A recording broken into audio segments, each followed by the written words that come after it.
Hi అండి, అందరూ ఎలాగున్నారు? And అమెరికాలో ఇల్లు చాలా ఏ విధంగా కన్స్ట్రక్ట్ చేస్తారు అనేది ఏదైనా కానీ వీడియోలో చూపిస్తానండి.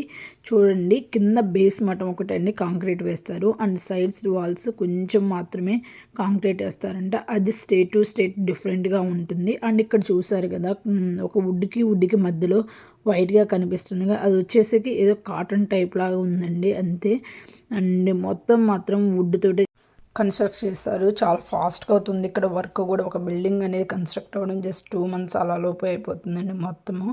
అండ్ చాలా స్టాండర్డ్గా అయితే ఉండదండి, ఎందుకంటే మనకి ఇండియాలో ఎక్కువ కాంక్రీట్ ఇసుక అలా యూజ్ చేయడం వల్ల చాలా స్ట్రాంగ్గా ఉంటుంది బిల్డింగ్. బట్ ఇక్కడ మాత్రం అలా ఉండదు. వుడ్ కాబట్టి చాలా రీసౌండ్ వస్తుందండి, రూమ్లో మాట్లాడినా కానీ ఎవరైనా కానీ. పైన ఉన్నవాళ్ళు అరుస్తుంటే కిందకి మాత్రం బాగా వినిపిస్తుంటాయి. ఈవెన్ నడిచినా కానీ వాక్ సౌండ్ అనేది కొంచెం గట్టిగా అదురుతున్నట్లు అనిపిస్తుంది. మా బాబు అరుస్తుంటే ప్రజెంట్ అయితే రీసౌండ్ వస్తుంది ఇంట్లో మాత్రం. అండ్ ఇక్కడ చూస్తున్నారు పైప్స్ వచ్చేసరికి ఏసీ అండి. ఇక్కడ మాత్రం హౌస్ మొత్తం ఉంటుంది. సో మనకి ఎలాగా ఉంటే అలా అడ్జస్ట్ చేసుకుని ఏదో కూలర్ హీట్ అలా పెట్టుకోవడానికి ఉంటుందండి. ప్రజెంట్ ఉన్న కమ్యూనిటీలో ఒకటి హౌస్ అనేది కన్స్ట్రక్షన్లో ఉంటే సో మీకోసం ఈ వీడియో తీసామండి.